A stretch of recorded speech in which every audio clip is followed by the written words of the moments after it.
How's it going, everybody? I'm Marshall. Welcome back to New Mexico State men's basketball news. And a few changes, as you guys can see. I finally got a haircut, so look a lot fresher and better. Also, in my room at my family's house up in Washington. Again, if you guys watch the videos in the summer, you guys remember this background like it was probably yesterday. But if you guys are new, we've got a lot of new ones within the past couple months, since the season started. You guys aren't used to this, but if you guys go watch like old videos, you'll see it. So go do that. Give some more views. That'd be great. Today we're going to talk about the Aggies' 87-50 win over Northern New Mexico College last night. Obviously, Northern New Mexico 4-16 on the year now. Not that great of an NAIA school, but last year we only beat them by 5. Should have lost that game, honestly. We're down by 7 at one point.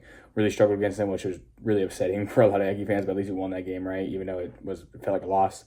But we were able to redeem ourselves last night. Even though we have a somewhat of a lot of new players. Still got some guys coming back from that team. And Cook really set the tone early. He had 13 points overall, led the team in scoring. Robert also had 13. We had 5 guys scored double figures. I believe Deontay and Zadi had 12. I think Peter had 10. So a lot of guys got in the scoring book. I will say Emmanuel Chimanga did look better. He looked a little more aggressive. Obviously, that does take part of us playing a not-so-great team, so he probably had a lot more confidence. Only had 4 points, we had 10 rebounds, and that was great. I think he had like a rebound in the game before. He's been playing better, harder. I mean, he always gives it all, but he's just been looking better and more fresh, which is great, but obviously we're going to need a lot more of that coming soon, and going along with Nate, his brother, and then Edward. I really do think Emmanuel will be the go-to post or center for the rest of the year. But don't be surprised if Nate and Edward, take that spot too. They could definitely take that throne. I remember last year was Casey, and that's coach who's been talking about how we need a guy to step up kind of be like Casey. And like last year, Jonathan Kaniga, he was also pretty solid coming on the bench. Kind of wish we had him for this team because I feel like he could be really solid for us. He'd probably be honestly starting. Obviously, Casey was just super good and talented that it was hard for Jonathan to really, be as good or be as well known. Speaking of Casey, by the way, he's actually playing overseas right now, Rapala KK, whatever the heck. I've talked about it before. He's had some decently good games. Some games where he hasn't done as great. But he's getting some decent minutes last time I checked, so good for him. The Aggies jumped off to a 11-0 lead literally in like 90 seconds. It was insane. Cook had 8 of the first 11 points. Deontay played some great defense. Jacoby Osborne Jr., true freshman, came in and played some really great defense, had a couple buckets, had one nice lob from Gabe. Gabe played really solid. It was just good to get those guys' confidence up. Shout out to Christopher Bayaku, or BQ. I've heard them say different things again. But you guys know who I'm talking about, number 6. Again, he got hurt his last year, just couldn't play, only played 6 minutes in that one game. Around this time last year, he did that. He's played in a couple games already this year, but this was the first game he was able to get in the scoring book. He had 3 points, 1 for 2 from the line. He got another bucket to give him 3 points. I was hoping Xavier Johnson got on the scoring book as well, but he just wasn't able to. He missed a shot he took. So hopefully he can, get a bucket pretty soon, maybe against Southwest, have another opportunity if we build up a great lead like we should. It was just great to see all our guys get in. All of our guys played, 14 players. I believe Marvin Cox is redshirting. So all the guys that could play, played. So that was great. Would like to see Chris and Xavier get in a little bit sooner. At the end of the game, I believe it was them two, Gabe, Jacoby, and who else? Carl Sharon was in the game. Carl actually hit a 3. When Carl hit a 3, I was like, okay, we're winning this game for sure. Because Carl, he just hasn't shot the ball that great this year. And I feel like he definitely has the potential to be a good shooter. They just haven't been falling. His former also doesn't look the greatest either, but I definitely think he can knock him down more consistently if he gets more reps. So we can keep on working that, and those are the games that do it, that work on that. I know a lot of fans are upset that we're playing those games, and apparently there wasn't too many people to game last night. It was like 3,700. There was like just under 4,000 the night. I think it was like 3,998. It's like literally just 2 below. I was like, dang. I do think that those games serve a purpose though. A lot of people are like, oh, why are we scheduling these guys? But it's kind of hard for a mid-major team to schedule a lot of home games, especially pre-conference, because a lot of big boy schools don't want to take a loss early in the season, which is kind of sad. It's like, dude, it's because they don't want to take a loss and hurt them in the long run. Alabama did it against North Dakota State, and they were able to actually, they only won by 7. North Dakota put up a fight, and they're not doing that good this year, like 4-9. Alabama is like way better, and that just goes to show you why these games, again, anybody can beat anybody on any good night. I think Rice lost to an NAIA school, and then Green Bay lost to some D2 school after their coach caught him a nobody. Anything can happen. That's why going into that game last night, I was like, okay, we should win, but I honestly get more scared to get those games against when we play against like Division I foes or like big boy schools, because it's like, okay, I feel like we can win these games, but at the same time, it's like it's a Division I opponent. They're really good. If we lose to a team that's not D1, really embarrassing. So that's why I get nervous. Not nervous, but that's why I'm like always on. I'm like, okay, let's make sure we get this done. Let's not, oh, we're gonna win this game by a lot. Like, let's get the game done with. Like with Southwest, if I hear people say, hey, we're probably win by 40, they might be right, but we just never know what can happen. Southwest having a good year. They're 7-4. They're a lot better than Northern New Mexico. I can tell you that much. But they're another NAIA team, and Northern actually lost them last year by 20 something. But we beat Southwest was our easiest by far best game of the year. So maybe we'll have a repeat of that. If we get that win, be 7-6 going into conference play. Just like I said, we got these last 2 wins, which is great. 2-game winning streak, if we get a 3-game winning streak, and 3 more home games, straight, big homestand. Once again, the free throws looked a lot better. This is the 4th straight game. The free throws actually looked really good. They actually looked like a sound basketball team shooting free throws. I believe they're 12 for 16 from the line, 75%. And I think at the beginning of the year, I said if they can shoot anywhere from 75 to 76% or higher, that'd be great. That's all we need.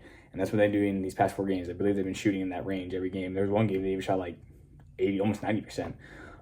So that's great. I'm glad they're working on that. Again, it's really a small sample size, only 4 games, but the first, 8 games of the season, that was terrible.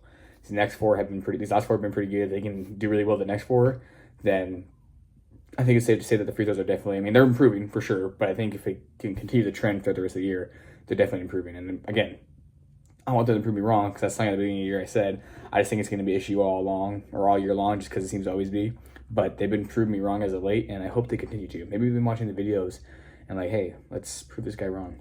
I know they're not watching the video, just thought it'd be funny to make that joke. But shout out to Deontay. He actually played very well last night. Had 12 points. Like I said, I talked about it earlier. He played great defense. He's starting to look more like the player that I expected him to be, that I feel like many Aggie fans expected him to be. Again, I know it's an NAIA opponent, but he still looked really solid. His shooting's not the greatest, but he can get to the rim with ease. I feel like he can get to the rim anytime he wants. If we set up a play for him, he can definitely do it. Even Coach Hooten set up some plays for him. He hit some threes, like he did against Southern Utah. He was a design play for Deontay to hit a 3.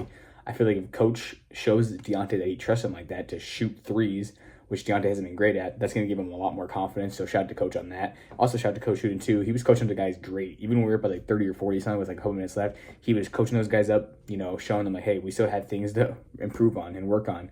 That's what I love about Coach Hooten. That's why I'm at least not worried about these games, because I know going into the games, Coach Hooten's going to make sure those guys don't have it in their mind like, hey, we're playing against an NAIA school. We should be able to dominate. Let's just go out there and play for fun and play sloppy. Like Coach Hooten knows to, have those guys in the right mindset, and I know he'll do it against Southwest. If they were to somehow lose any of those games, it wouldn't be on Coach, it'd be on the players, Overall, just really happy with the win. They did what they had to do, got the job done. They won by 37. They dominated them like they were supposed to do. But they did look good. Like I said, I really like these games because I'm able to see, some of our guys like Gabe. That lob to Jacoby at the end of the game was awesome. Again, a lot of people hate these games. We only have one more. Obviously, once conference starts, we're not playing any more of those teams, so it'll be straight conference play, and anything can happen in conference. I think right now, if you look at it, it shows we're like 9th, but, assuming we finish 7-6, we're going to have a winning record. FIU will probably be the only team that finishes with a losing record or close to a losing record. A lot of teams are looking solid, but a lot of teams are playing against different teams. Like Liberty, they're not really playing against anybody. You think we played a lot of non-D1 opponents? I think they've played like 4 or 5, I'm not going to lie. And I could be wrong, but or they just played really weak D1 teams, because I've seen the teams they've been playing. I'm like, who the heck is this? La Tech is probably going to be the best team in our conference. That's going to be the team to beat. They have the player of the year, in my opinion, Daniel Bacho. They're going to be super solid, just like they were last year. Last year, they had Isaiah Crawford. They had Daniel Bacho also, but he's been even better this year, just having more of an opportunity to showcase his skills. So he's going to be a tough guy to beat. Sam Houston, tough team to beat, tough player to go against. Sam Houston, they're always, pretty solid. Play Sam Houston first. We had a hard time against Sam Houston. I think we're like 2-5 against them all time, 0-3 in our last 3 games. Lost them twice last year. I think we could start off with a win that first game. That'd be great to start off conference with a win, just like we did last year. Have La Tech at home in the second game. It's going to be tough to get. If we can beat La Tech, if we can beat both Sam Houston and La Tech in those first 2 games of conference, then this team will be really good. I really do believe that. They play against UTEP and FIU after that on the road.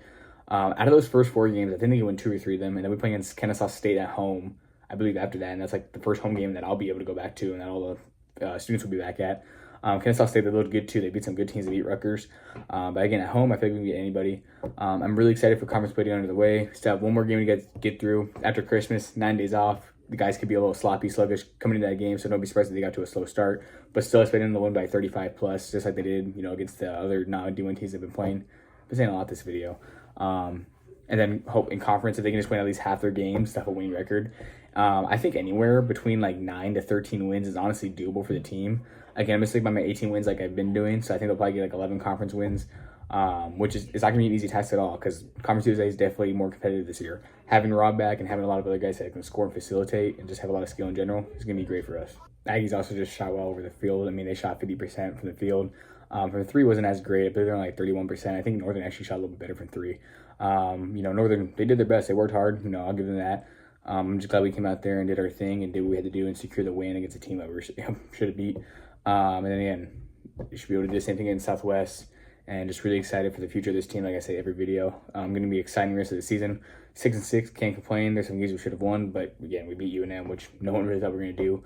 A lot of people are saying that's our Super Bowl, but hey, it's a great win. I'm really happy for that, and I think this team has a lot of potential, and I'm sure you guys think the same thing. I think that's going to do it for the video because my family's getting loud. I think we're about to have dinner. My sister has friends over. My brothers are just, well, not, my brother Macy's just super loud. This room's actually a mess, by the way. That's why I'm trying to like coordinate it because right over there, there's a huge mess, and I'm probably some on the bed too. You guys might be able to see, hopefully not. You know, hopefully you guys don't see that, but I'm gonna try to clean it up so these videos are a little bit better. But I hope you guys enjoyed this video. Please let me know if there's anything I missed by the game that you guys want to talk about, and I'll be glad to talk about it more in the future video or just comment it.